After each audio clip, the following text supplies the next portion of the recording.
Go!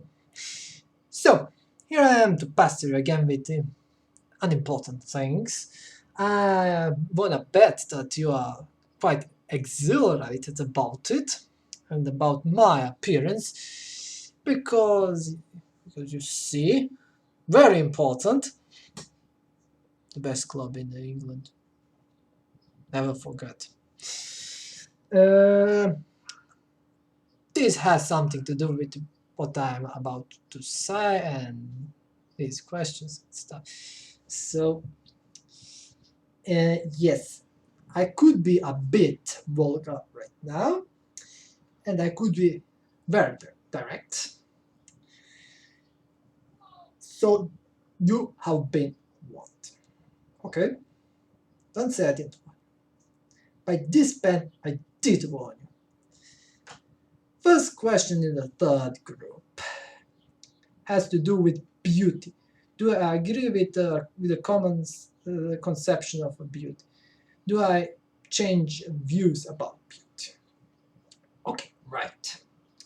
There are all sorts of beauty. Here, I will just pull from Oxford University Press. They are very wise.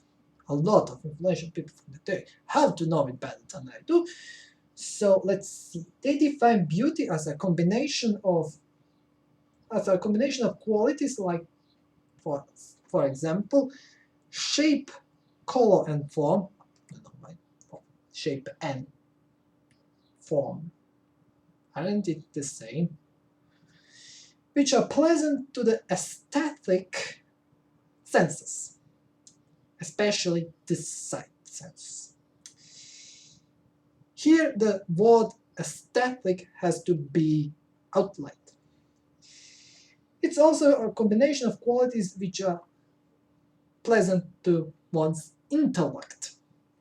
Yes, something can be intellectually beautiful, like some kind of a sentence or some kind of an expression, for example.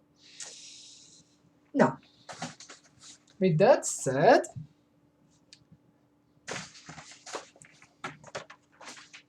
it's a mess. You didn't see that. No.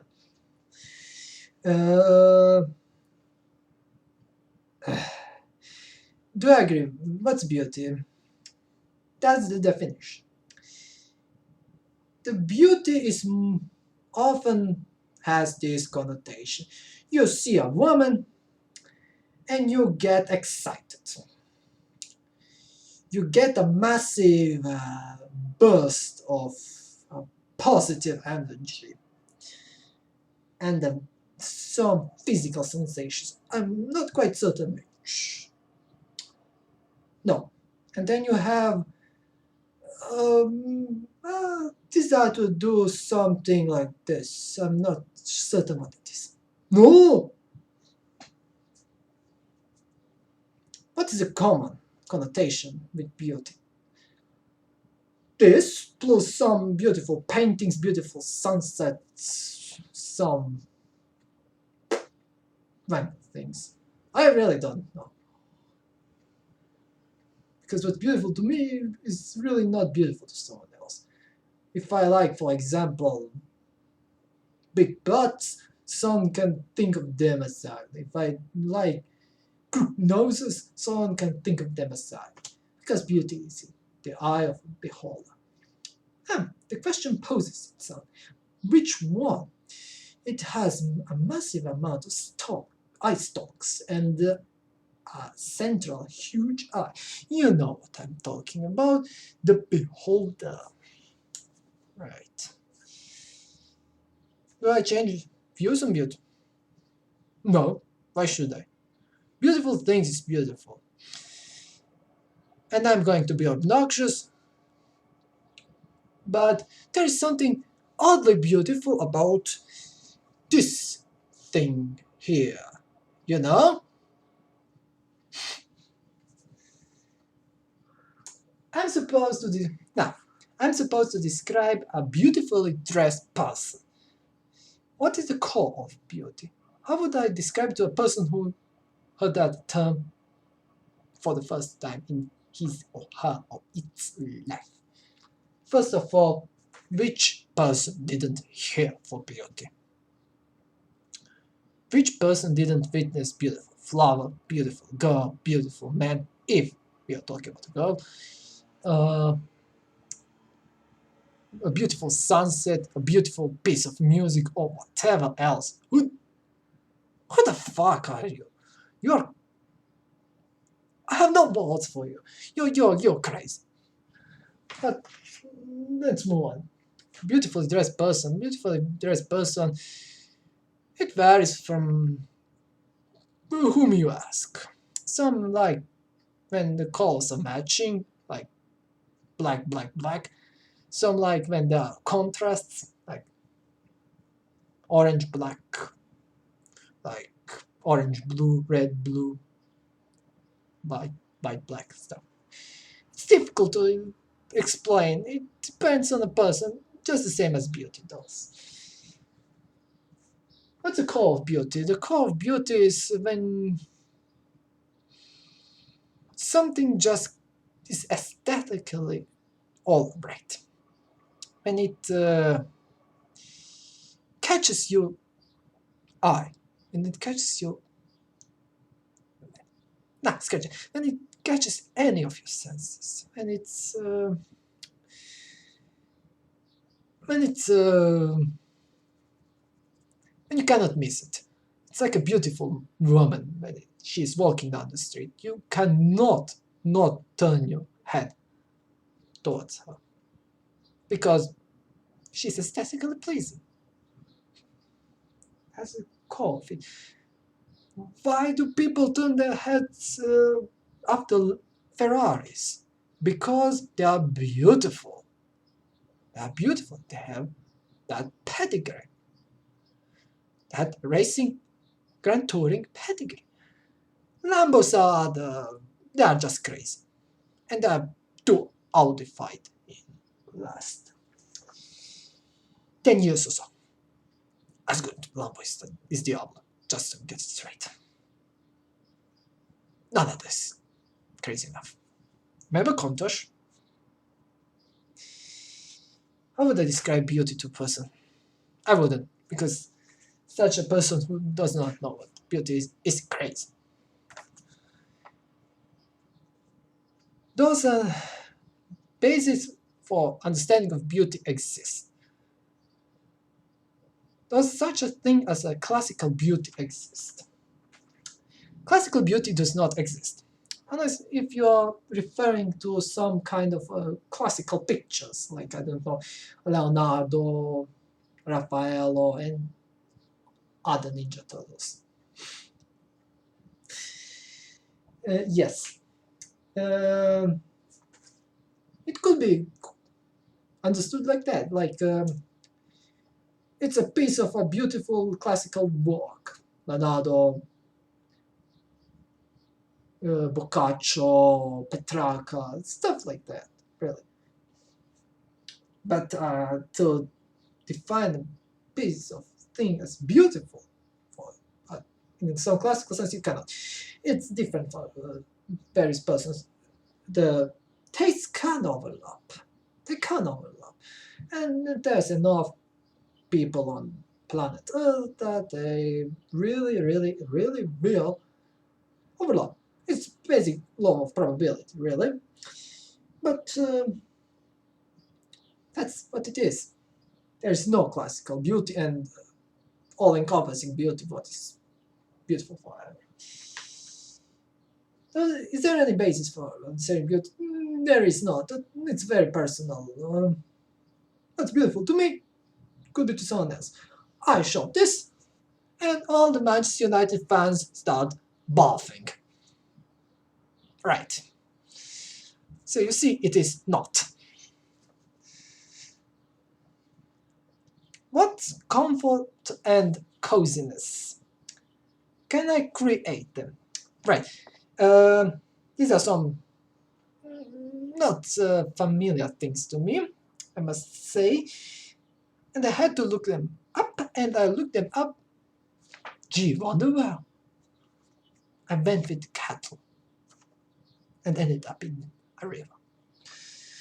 So comfort is a status of a physical uh, easiness and freedom of pain that is constraints. And coziness is a status of comfort, warmth, intimacy, and relaxation.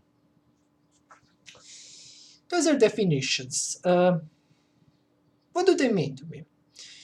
They mean to me that they are like that time in your childhood when you were happy and you didn't know exactly why.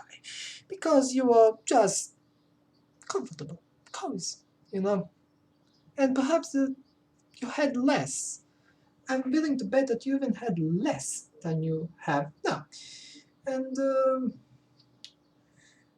and but you were that physical, subjective physical sensation was present in much larger quantity, and you will remember it for a long time. Can I create them? If I must, it's not a priority. There are more important things in the world. Job, duty, uh, whatever someone close to you asks you to do, they're more important stuff than just lying on a beach and looking at a beautiful girls or beautiful, almost naked girls in the swimming suits. Oh my god! I better not continue with this. Right?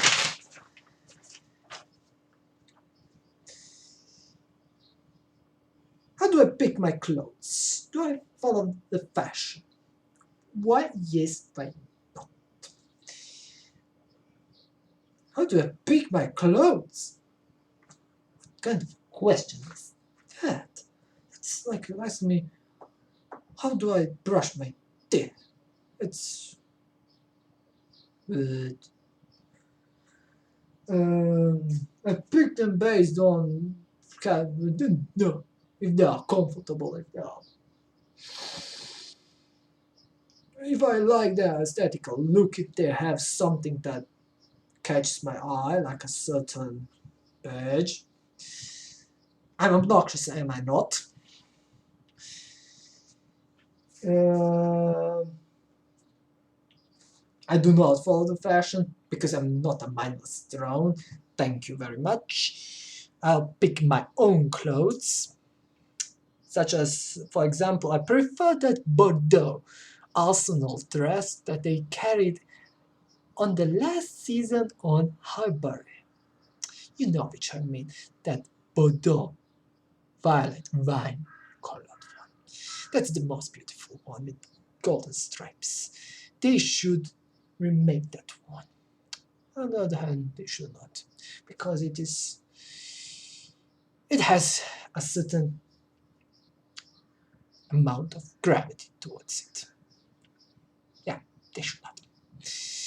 Meanwhile, new dresses and uniforms made by Puma are, how should I put it? They are stuff for irons. So if you understood that, fine. If you didn't, who cares? Um, do I cook? Do I follow recipes closely? Any affinity in that direction? No. I can cook, and the sensation is, I guess, alright. But I do not prefer to cook anything specifically complicated. And specifically not baking cakes. That's. You cannot influence that. Cooking is better than baking. That's because it's easier. Gee, wonder why you said that you would pick an easier thing. Who would have said that? I don't really cook. I do follow recipes closely. Perhaps I add something, some spice or something. Unimportant, just so it has my signature. I have any affinity in it? I guess I could have. if I put my mind to it. 7th question. Am I good at matching colors? Well, I tend to think that for whatever reason, and I cannot pick this one, both contrasts and matching colors like tweed green, teal, and such monochromatic, right? Equally pleasing to me. I cannot pick between these two. I'm good at matching colors. I am. And if I'm not so certain, try some. I'll try some tools like MS Paint, like some online RGB tools. It's not bad to use tools. It's not. I don't know why some people dislike using tools. Tools are there to help you. As you already noticed, I use a lot of definitions, a lot of dictionary materials and stuff like that. Why shouldn't I? It's designed to help a person, not to flog you. Really. Someone's babbling on about the beauty, combinations of colors and stuff like that. Do I agree? What kind of a question is that? If I don't agree, I'll tell him that I don't agree. If I do agree, I'll tell him that I agree. End of story. Stupid question. Moving on. Interior design. Alone or with help?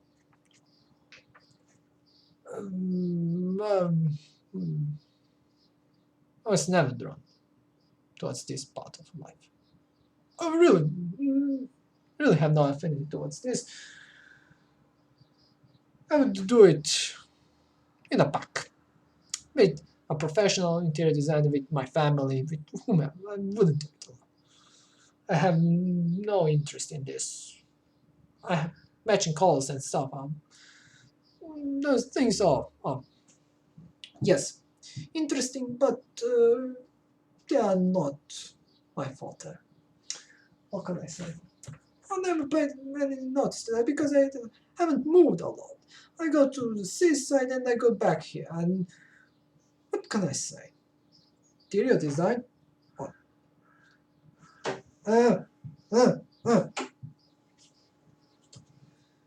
Kud ideš? Sad imam dobro mjesto. Van.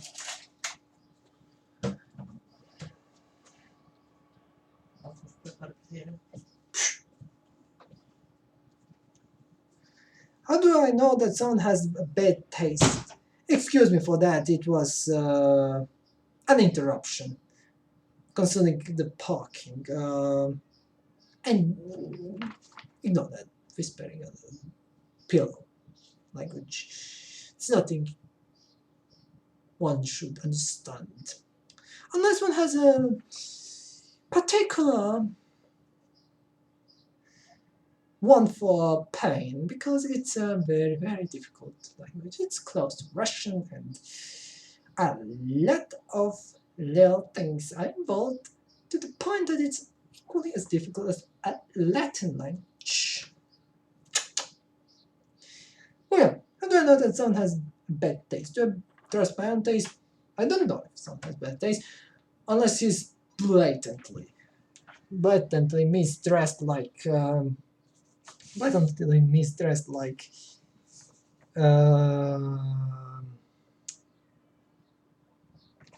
I don't know, bright pink full coat with a neon green shirt. Oh my god. It's either brilliant, that I can't believe how brilliant, or it's a flop of the century. And the century on the big end, so yes. So that's my own taste, I guess. 4th, time for invasion. Time for Blood broth. You better believe it. First question. Can I make people to do something that they want to or do not want to organize them or stuff like that? Plus methods. Equal thing with the pressure on people. Plus methods. Right. I do not like to blatantly pressure and push people into a meat grinder, however sexy that sounds. It is. But I like to motivate them rather than to command them. Every person is his own unit and his own has his own free will, and command is reserved for the bad situations. About pressing people, you do not want to see it. It happened in the written form and you do not want to see it in person. It involves extreme emotional pressure and extreme yelling, and it's Hulk-like. I really press people to the point that some become scared. My anger is a sight to behold. Second question. What's the meaning of a word incursion? How do I react? Can I push someone away? Repel, if you will. First thing, to define the word incursion. Incursion is a quick and effective invasion or an assault or an attack. In other words, it's a blitzkrieg. So incursion involves you noticing someone else's or something else's weak points and pushing just right into them. Just like some weirdly shaven and with weird mustache man did with some flatline counters. Yes. So, find weaknesses, be aware of them, and crush. How do I react when someone incurs into my territory? No. That does not work. It happened this Easter and it was not nice. It led to a think that that person will not forgive to me in any close time or close future. So yes, I can repel people. You want to bet I can repel people in a most obnoxious direct way. And I can make an incursion, but I do not prefer. I prefer to defend. What do terms my people and strangers mean? How and when my people become strangers and vice versa. My people are people who have earned my trust. People I am close with. People who are on my side. And to whom I can say whatever I will. Including my dick's so hard right now. I just want to fuck something. Those are my people. I can share everything with them. Meanwhile, strangers are everyone else who have yet to prove themselves to me or to whomever else we are talking about. My people become strangers when they do nasty acts, like treason, like blatant ignorance when they see me, when they forget about me. But the last point could be explained via people are busy, people are mingling around, they have their own lives, of course. Who am I I'm not a civilian. Just to make that clear. And I do not want people to worship me. However sexy that sounds, I do not. Oh, okay. And when the two strangers, so when they betray me, they become strangers. And when the strangers become my people, they become my people when they prove themselves to me or we grow close or something like that. Yeah, that's about it. Fourth question. What's a strategy of assault? Can I use it? Okay, strategy of assault is very easy to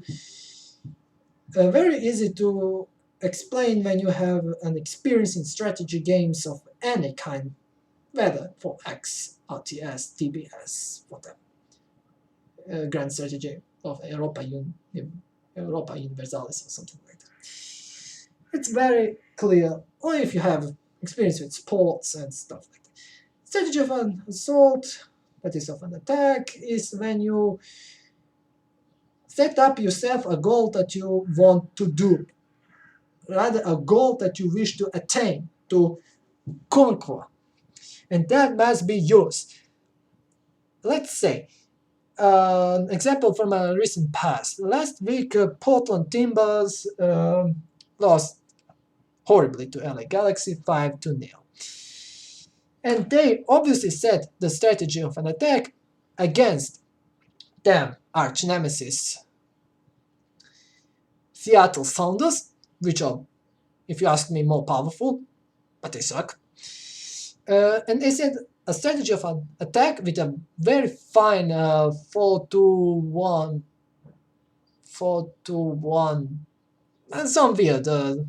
some weird formation, and they set up that strategy of an attack, and they made a Portland Chainsaw Massacre. There was slices of logs and stuff everywhere. In short, they crushed them 4-1, and furthermore, Seattle did not earn that one goal. I'm appalled by that goal. It's a pure luck. Fuck them. That's fucking to their green hell. Yes. So they set up strategy attack. They said Sounders have to be crushed, and we have to hear the lamentation of their women. And they did just that. Can I use it? Of course I can. Everyone who ever played any kind of a strategy game for a longer period of a month, I don't know, can do things like that. Fifth question. Occupation of a territory. When, where, and blah blah blah blah is it justified? First of all, occupation of a territory shouldn't be necessarily constituted in a military sense. And I see a lot of people understanding this in a military way, like America occupied Iraq or Afghanistan, whatever you will. It could be also occupation of when you conquer a girl. It can be when you're just a showstopper, meaning you enter a room and like 10 persons enter alongside with you.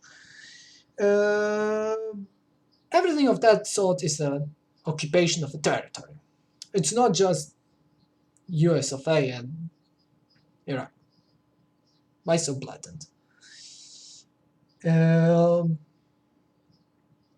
person really should have his own territory and he should protect it. He shouldn't be blatantly aggressive and act like a. I will not say barbarian, because I know what the word barbarian means in ancient Greek, so it's kind of not what everyone else thinks it is. But you shouldn't be pointlessly aggressive. You just waste your energy needlessly. But everyone should have finely delineated territory, and he perhaps should try to expand it. Who knows? But if he's able to, and if he manages to get away with it, more power to him. Now it's not like Telwani, and I agree with him. If you steal and you live, more power to you. If you want to expand your power base or whatever, and you manage, more power to you. Just so. So, furthermore, it's justified when you succeed in it and you don't do it in a particularly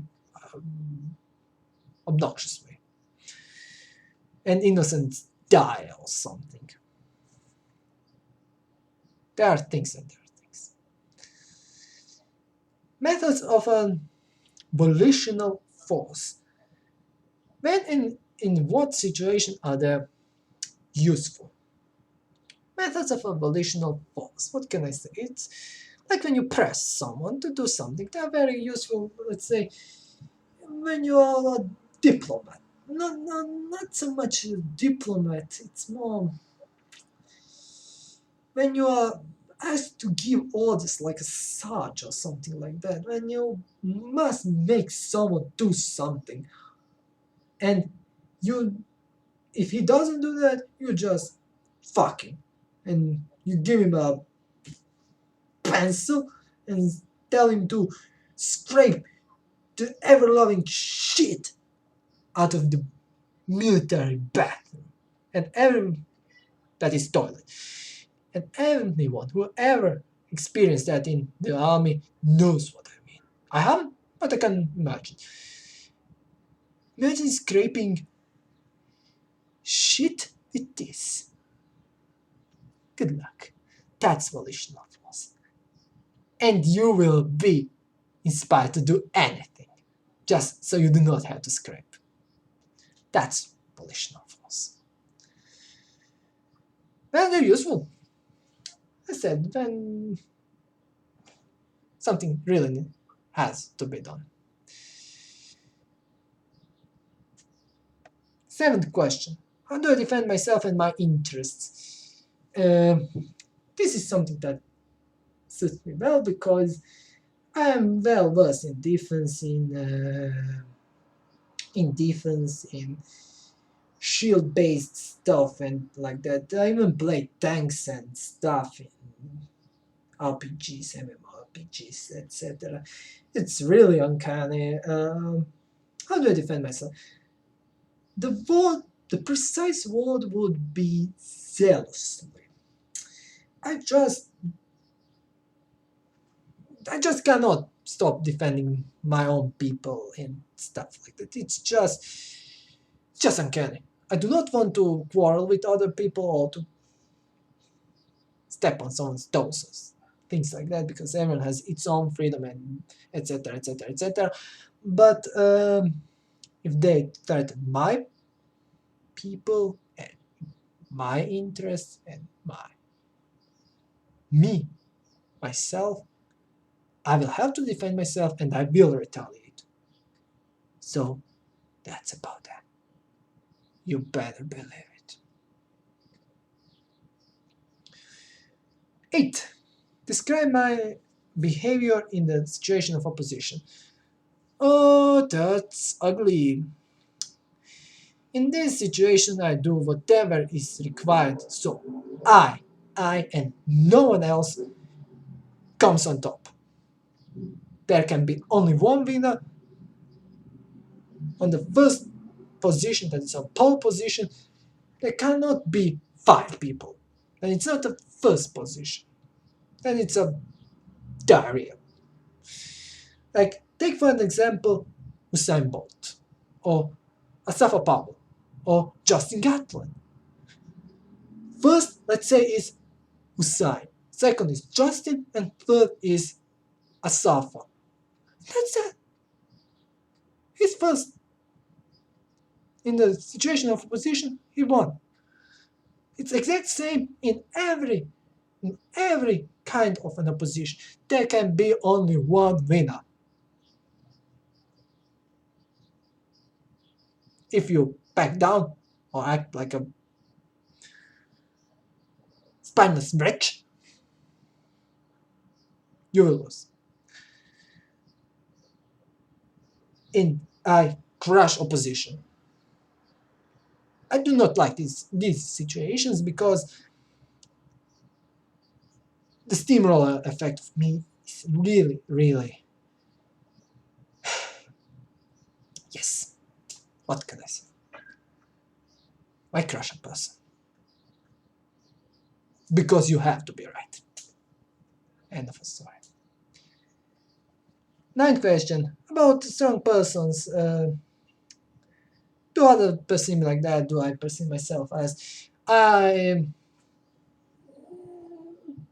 Yes, if it is defined as a as a endurable person who lived through hell and back, then yes, I am a strong person.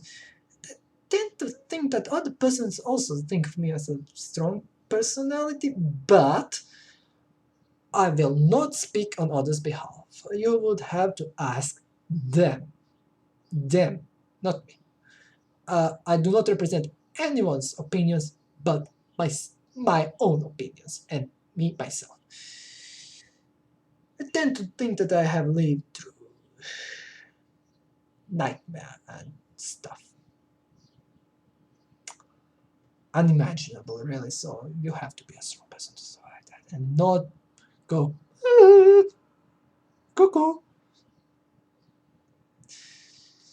And I have not, and I will emerge even stronger. And then this idiocy. Shouldn't they have put this question in ninth question? What is a strong person? I mean, okay. Son had a dope moment. For sure he did. But then is signs of a strong personality. Why do people follow strong personalities around? What are the basis of any force? Okay, let's talk about strong personality. Strong personality is a man who has lived through various. But maybe that's endurable personality, not strong per se. You know? Maybe I'm mixing stuff. Because just as in, I don't know, in Dungeons and Dragons, where there is both strength and constitution that is endurance, maybe those are two different things, you know. And I'm thinking wrong, perhaps? Never mind. A strong personality is a personality who has lived through various challenges, emerged victorious, and even stronger than that person was before the challenges. Personalities like that also have this kind of a following, social following, and people just trust them for this or that reason. Why do people follow such personalities and other signs? Signs? I don't know. Direct manner of speech, loud voice, certainty. Must be things like that, which are oddly familiar. Huh. Why do people follow? I don't know. Because they find such personalities sexy. Because they are unsure themselves that they need power in their life. What do I know? Ask them, not me. What are the basis of any force? Well, if we are to define force, we have to resort to physics. Physics says that the force is interaction between any two bodies in positive or negative way. So, force between two people that is social force is when one personality influences the another by any means to gain something. It does not mean necessarily need to be anything great, but it can be great things. It can be power, like Palpatine. It can be money, like Trump. It can be a a women's sacred part, like a lot of those discotheque animals. It can be conquest of a position, like in sports or in a game. It can be a lot of things. Social force involves you overcoming the opposition which is presented by another person and not favoring when the reaction to that force by third Newton's law is shown. If you are a strong person, you will not buckle. You will just absorb that and use it against that other person. This is the basis of a Form 5 lightsaber combat, not Shin, but Gemso, and you can see it. You can see Darth Vader using it in the 5th movie. Watch it. That's just this what I'm talking about. Gemso is this. Absorbing the blow, using that energy to crush your enemy. Remember in exact which way Darth Vader on Bespin beat Luke. That's Gemso, and that's the basis of any force. So, with these things done for, I hope you enjoyed. I certainly did myself, because I'm obviously a blabbermouth and I could lop someone's ear off, but there are incursions on my camera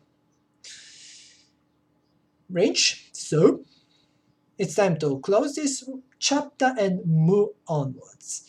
I wish all of you farewell, fair evening, day, early. Goodbye.